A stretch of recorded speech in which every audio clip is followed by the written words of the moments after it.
What's up guys, welcome back to अंतरिक्ष media from the channel world affairs. Prashant Dhawan sir का नया topic है जिसका टाइटल है this step by USA could destroy United Nations. तो इसमें क्या कुछ देखते हैं कि क्या ऐसा स्टेप है, क्योंकि एक मेरे हिसाब से ये भी हो सकती है, थंबनेल में है can USA throw Russia out of United Nations forever. तो अगर यूनाइटेड नेशंस के बाहर हमेशा के लिए रशिया को निकालने की प्लान भी हो सकता है। तो देखते हैं पूरा टॉपिक इन्होंने किस तरीके से सर ने कवर किया है। ओरिजिनल वीडियो का लिंक है डिस्क्रिप्शन में। चैनल पर नए हो तो प्लीज सब्सक्राइब वीडियो कर दें like 1 2 3 and let's go. World affairs में प्रशांत धवन। नाउ पूरी दुनिया में आप अगर देखो तो मीडिया में एक ही बातचीत की जा रही है कि क्या यूएसए कंप्लीटली ब्लॉक कर सकता है रशिया को फ्रॉम द यूनाइटेड नेशंस, क्योंकि लग रहा है कि यूएसए ने इसका प्रोसेस शुरू कर दिया है। और कई जियोपॉलिटिकल एनालिस्ट डर इसलिए रहे हैं क्योंकि ये शुरुआत हो सकती है एक लार्जर वॉर की। समझाता हूँ यहाँ पर हुआ क्या है। रशिया के विदेश मंत्री सर्गेई लावरोव अपने 50 से ऊपर जो इनके डिप्लोमेट, इनके साथी हैं, उनके साथ मिलकर ये रशियन फेडरेशन से जाना चाहते हैं यूएसए में। यूएसए में क्यों जाना चाहते हैं? क्योंकि यूएसए में आपको पता होगा, यूएसए के शहर न्यूयॉर्क में है यूनाइटेड नेशंस की बिल्डिंग। वहाँ पर सर्गेई लावरोव एक बहुत ही इम्पोर्टेंट स्पीच देना चाहते हैं, मगर यूएसए ने इनको ब्लॉक करना स्टार्ट कर दिया है। यूएसए ने अभी तक कोई भी वीज़ा दिया नहीं है रशिया के विदेश मंत्री को, और लगता भी नहीं है देने वाले हैं, क्योंकि सैंक्शंस यूएस अप्लाई कर चुका है सर्गेई लावरोव पर। और रशिया यहाँ पर कह रहा है कि ये अलार्मिंग बात है कि यूएस गलत फ़ायदा उठा रहा है इस बात का कि यूनाइटेड नेशंस की बिल्डिंग इनकी धरती पे आती है। ये अपने आप में कई इंटरनेशनल एग्रीमेंट्स का वायलेशन है कि यूएसए ये कहकर कि सिंस यूएन इनकी धरती पे है, यूएन की जो बिल्डिंग है, तो बाकी कंट्रीज के विदेश मंत्रियों को ये लोग ब्लॉक करेंगे। ऑलरेडी हम देख रहे हैं कि चाइना का जो स्टेट मीडिया है, इनके बहुत सारे जो और जियोपॉलिटिकल एनालिस्ट हैं चाइना में, ये सब लोग रशिया के सपोर्ट में आ गए हैं। मोस्ट प्रॉब्ली आप देखोगे कि चाइनीज गवर्नमेंट भी एक ऑफिशियल स्टेटमेंट देगी इस बारे में, जहाँ पर ये लोग कहेंगे कि यूनाइटेड नेशंस कोई कठपुतली नहीं है यूएसए की। यूएसए किसी कंट्री को यूनाइटेड नेशंस से ब्लॉक नहीं करवा सकता। इसके लिए एक पूरा प्रोसेस चाहिए। ना इस वीडियो में मैं आपको बताऊंगा कि ये सारा इशू क्या है, किस तरीके से एक देश को यूनाइटेड नेशन से बाहर निकाला जाता है, उसका पूरा प्रोसेस क्या है, ये भी मैं आपको समझाऊंगा। तो काफी कुछ यहाँ पे आपको जानने को मिलेगा। तो मगर आगे बढ़ने से पहले आपसे क्वेश्चन पूछूंगा। क्वेश्चन सिंपली यहाँ पर यह है कि सिंस आज है 5 सितंबर और इस डे को भारत में हम सेलिब्रेट करते हैं एज टीचर्स डे, तो आपको यहाँ पर ये बताना है कि ये दिन हम एज टीचर्स डे सेलिब्रेट क्यों करते हैं। ऑप्शन ए, ये बर्थ एनिवर्सरी है of the second president of India. Option B, birth anniversary है of APJ Abdul Kalam. Option C, birth anniversary है ऑफ जवाहरलाल नेहरू। या फिर ऑप्शन डी, बर्थ एनिवर्सरी है of Lal Bahadur Shastri. Comment section में करिए उत्तर, सही आंसर आपको मिलेगा वीडियो के अंत में। ना इतिहास में अगर हम जाएं और हम एक्सप्लोर करने की कोशिश करें कि वर्ल्ड वॉर 2 आखिर हुई क्यों थी, क्यों इतने सारे कंट्रीज आपस में लड़े, दुनिया भर में मिलियंस मारे गए, इसकी मेन वजह लोग कहते हैं कि उस वक्त यूनाइटेड नेशंस जैसा संगठन था नहीं जहां पर जो भी डिस्प्यूट है उनको हम रिजॉल्व करवाते। उस समय एग्जिस्ट करता था लीग ऑफ नेशंस। ये इसके बारे में आपने सुना होगा कि यूनाइटेड नेशंस से पहले हुआ करता था लीग ऑफ नेशंस। और ये जो सारे देश आपको दिख रहे हैं रंग बिरंगे, ये एक ना एक समय में at some point of their existence ये लीग ऑफ नेशंस के पार्ट थे। बाद में of course since League of Nations में बातचीत करने का मैकेनिज्म बहुत कमज़ोर था, धीरे धीरे जो सुपर पावर्स थी उस टाइम की उन्होंने यहाँ से विड्रॉ करना स्टार्ट कर दिया, और इवेंचुअली हमने देखा कि लीग ऑफ नेशंस बिल्कुल फेल कर गया और वर्ल्ड वॉर 2 हो ही गई। नाउ लीग ऑफ नेशंस जब बिल्कुल ख़त्म हो गया, by the way league of Nations शुरू हुआ था 1920 में और इसको फाइनली बंद कर दिया गया 1946 में। तो लीग ऑफ नेशंस के बजाय दुनिया भर के कंट्रीज ने फोकस किया यूनाइटेड नेशंस पे कि यूएन हम बनाएंगे।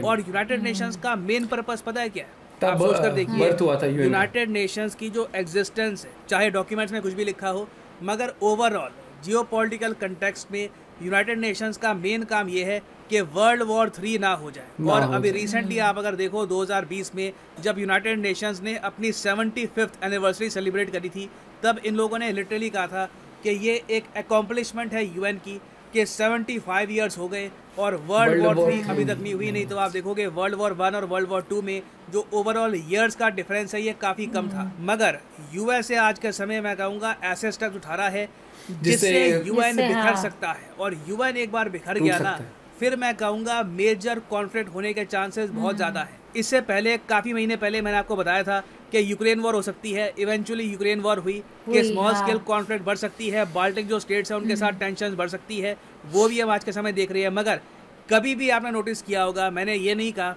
कि वर्ल्ड वॉर 3 हो जाएगी। इसका सोल रीजन यही है कि यूनाइटेड नेशंस एग्जिस्ट करता है, मगर यूएसए की जो अब ये नई जिद है कि ये लोग रशियंस को ब्लॉक करेंगे फ्रॉम यूएन बिल्डिंग, इससे देखिए एक बार को यूनाइटेड नेशंस बिगड़ सकता है। क्योंकि देखो, यूनाइटेड नेशंस जब फॉर्म हुआ उसके बाद ना ये डिसाइड किया गया कि यूनाइटेड नेशंस के जो हेडक्वार्टर्स हैं ये होंगे यूएसए में। अब आप पूछोगे ये किसने डिसाइड किया? देखिए, यूनाइटेड नेशंस की जो सिक्योरिटी काउंसिल है, जो मेन पावर्स हैं, ये वर्ल्ड वॉर 2 के एंड पर बेस्ड है। जो भी देश वर्ल्ड वॉर 2 में जीते थे उनको by default UN security council में प्रॉपर परमानेंट सीट भी मिली है। तो यूएसए सिंस सबसे बड़ा विनर था, तो यूएसए लेगा यहाँ पर हेडक्वार्टर्स। मगर अब चिंता यहाँ पर यह थी कि यूएन के हेडक्वार्टर्स यूएसए में रहेंगे, मगर यूएस गवर्नमेंट यहाँ पर इंटरवेंशन नहीं करेगी। इसकी गारंटी कौन देगा? इसके लिए यूनाइटेड नेशंस ने एक एग्रीमेंट साइन किया था यूएसए के साथ, जिसको हम कहते हैं यूएन हेडक्वार्टर्स एग्रीमेंट। यहाँ पर आप देख पाओगे एक प्रॉपर एग्रीमेंट है यूनाइटेड नेशंस और अमेरिकन गवर्नमेंट के बीच में। इसमें यह लिखा हुआ है कि न्यूयॉर्क में ना एक प्रॉपर यूनाइटेड नेशंस डिस्ट्रिक्ट बनाया जाएगा। यहाँ पर यूएसए की पुलिस को उतनी अथॉरिटी नहीं होगी। मतलब कि अगर मान लो यहाँ पर कुछ क्राइम होता है, कुछ अगर मान लो किसी डिप्लोमेट ने कुछ कर दिया, तो यूएसए की पुलिस सीधा एंट्री यहाँ पर ले नहीं सकती। इनको बहुत सारी परमिशन चाहिए होगी यूएन से, यूएस गवर्नमेंट से, तभी यहाँ पे एंटर कर सकते हैं। यहाँ पर सिक्योरिटी प्रोटोकॉल और टाइप के हैं। ये बेसिकली बहुत ही स्पेशल डिस्ट्रिक्ट है। और इतिहास में आप देखोगे यूएसए के कई कंट्रीज़ के साथ रिलेशंस ख़राब हुए हैं। फॉर एग्जांपल ईरान हो गया, नॉर्थ कोरिया हो गया, वेनेजुएला आप कह सकते हैं। मगर किसी भी कंट्री के लीडर को यूनाइटेड स्टेट्स ऑफ अमेरिका ने ये नहीं कहा कि आप यूनाइटेड नेशंस की बिल्डिंग में एंटर नहीं कर सकते, क्योंकि हम आपको वीज़ा ही नहीं देंगे, हम आपको यूएस में ही एंट्री देने वाले हैं। मगर मोस्ट रिसेंटली क्या हुआ कि जब यूएसए ने बहुत सारे सैंक्शंस लगा दिए रशिया पे, रशिया के प्रेसिडेंट व्लादिमीर पुतिन और इवन इनके जो विदेश मंत्री है उनको भी नहीं छोड़ा। यहाँ पे आप देख पाओगे ये नोटिफिकेशन है बात है यूएस डिपार्टमेंट ऑफ ट्रेजरी। यहाँ पर कह रहे हैं US Treasury imposes sanctions on Russian Federation President Vladimir Putin and Minister of Foreign Affairs Sergei Lavrov. तो इन सैंक्शंस के अंडर ना पुतिन लीगली यूएसए में एंट्री नहीं कर सकते। ये बात यूएस ओपनली कह चुका है, और ना इनके विदेश मंत्री यूएसए में कर सकते हैं एंट्री।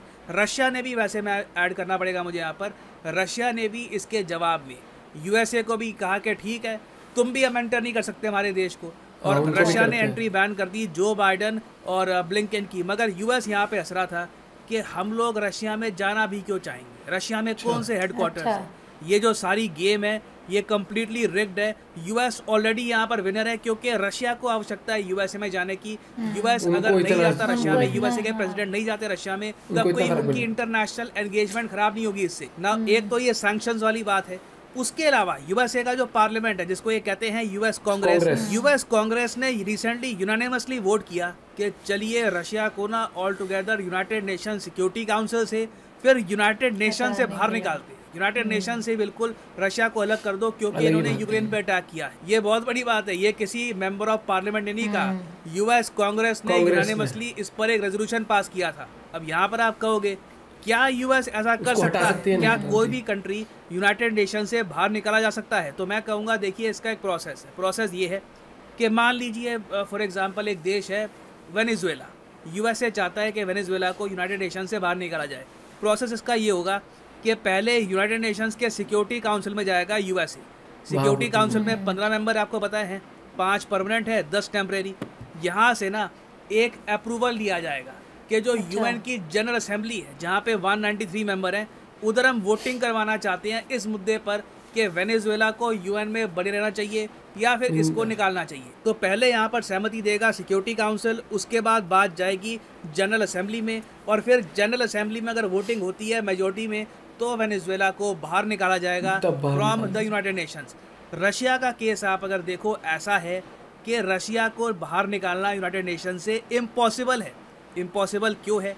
क्योंकि सिक्योरिटी काउंसिल में जैसे ही यूएस अप्रूवल के लिए जाएगा कि जी हम ना जनरल असेंबली में, जहाँ पे 193 मेंबर्स हैं, वहाँ पे वोटिंग करवाना चाहते हैं रशिया के मेंबरशिप के इशू को लेकर, रशिया ये अप्रूवल पहले देगा ही नहीं, रशिया वीटो कर देगा इस प्रपोजल को यूनाइटेड नेशन सिक्योरिटी काउंसिल में ही। तो बात कभी भी यूएन की जनरल असेंबली में नहीं जाने वाली। तो इवन तो यूएस चाहता है कि रशिया को बाहर निकाल दिया जाए यूनाइटेड नेशन से, it is simply not possible. United Nations का जो संविधान है वहाँ पे कोई आप कह लीजिए रास्ता ही नहीं दिया हुआ कि एक परमानेंट मेंबर को आप सिक्योरिटी काउंसिल से कैसे निकाल सकते हो। तो सिंस यूएस ये सब नहीं कर सकता, तो अगला स्टेप अब यूएस यहाँ पर ये चल रहा है कि सिंस इनकी धरती पर यूनाइटेड नेशंस की बिल्डिंग है, ये रशिया की एंट्री ब्लॉक कर रहे हैं। यहाँ पर देखिए इसके रिस्पॉन्स पे दो चीज़ हो सकती हैं। पहली चीज़ तो ये है कि रशिया के प्रेसिडेंट और इनके जो विदेश मंत्री हैं ये वीडियो कॉन्फ्रेंसिंग के जरिए यूनाइटेड नेशंस में एक अपना एड्रेस दें। एक तो ऑप्शन यहाँ पर ये है। दूसरी पॉसिबिलिटी ये है कि रशिया ना चाइना के साथ मिलकर, कुछ और देशों के साथ मिलकर ऑल टुगेदर पुल आउट कर ले from the United Nations. Already Russia United Nations के जो बाकी कंट्रीज हैं उनसे बात कर रहा है और ये कह रहा है कि प्रेशर बनाओ यूएसए पर कि हमको वीजा मिले, मगर यूएस अपना स्टांस चेंज करने को रेडी है नहीं। और मैं आपको ये बता दूं, यूएस नहीं मान रहा। ये शुरुआत हो सकती है एक मेजर ग्लोबल कॉन्फ्लिक्ट की, और हिस्टोरियंस जब इसके बारे में लिखेंगे तो कहेंगे कि यही शुरुआत थी, यहीं से ना जब यूनाइटेड नेशंस स्टार्ट हो गया उसके बाद लगातार जो ग्लोबल कॉन्फ्लिक्ट है ये बढ़ती गई। तो उम्मीद अभी के लिए यही है कि कहीं ना कहीं यूएसए को एक विजडम आए और ये लोग रशिया की एंट्री ना रोके यूएन में, नहीं तो the world is a very dangerous place. Now वापस आते हैं अपने प्रश्न की तरफ कि टीचर्स डे हम सेलिब्रेट करते हैं 5 सितंबर को हर साल। सही उत्तर यहाँ पे है ऑप्शन ए, क्योंकि हम बर्थ एनिवर्सरी सेलिब्रेट करते हैं of the second president of India doctor Sarvepalli Radhakrishnan. आपको पता होगा he was a scientist, teacher, inventor, और 1962 में डिसाइड किया गया कि अब से हर साल 5 सितंबर को इनकी बर्थ एनिवर्सरी को हम सेलिब्रेट करेंगे आज टीचर्स डे। बहुत इंपॉर्टेंट फैक्ट है, याद रखिएगा इसको। और फाइनली अगर देखो पहली बात तो ये हम इतने गलत कैसे हो सकते हैं, मतलब सच में सब भूल गए। लेकिन ये चीज़ अच्छी है कि प्रशांत धवन सर की वीडियो से हर रोज कुछ ना कुछ नया जानने को मिलता है। और अगर बात करी जाए इस सीरियस टॉपिक के ऊपर, तो यूएसए की धरती के ऊपर बिल्डिंग है यूएन की, और उसको अटेंड करने के लिए रशिया को अपने कोई भी मिनिस्टर आता है तो उनको वीजा लेना पड़ेगा आने के लिए, क्योंकि कंट्री में जा रहे हैं वहां पर वो। तो अब उसका कहीं ना कहीं यूएस से फायदा उठा रहे हैं कि हमारी कंट्री में अगर वो आते हैं तो वीजा चाहिए, और वो वीजा देने से मना कर दिया, सैंक्शंस लग चुके हैं।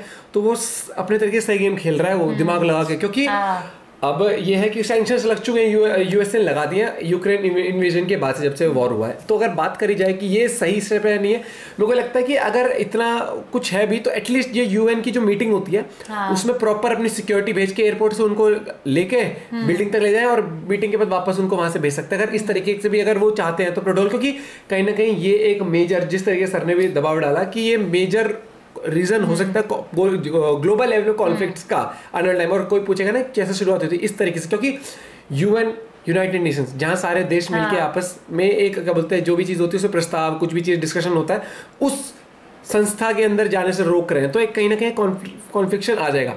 वो जो वॉर चल रहा है, हर एक चीज वो उसके ऊपर तो चल रही है, लेकिन दो वॉर थी कितनी जल्दी ये एक चीज समझनी है कि यूएन ना यूएसए का नहीं है, बिल्डिंग है वहां पर, हेडक्वार्टर है, यूएन का मालिक यूएसए नहीं है। ये चीज कहीं ना कहीं है, ये चीज समझनी चाहिए। लेकिन अब धरती पे है उनके, तो वो अपने वो सिचुएशन क्रिएट कर सकते हैं।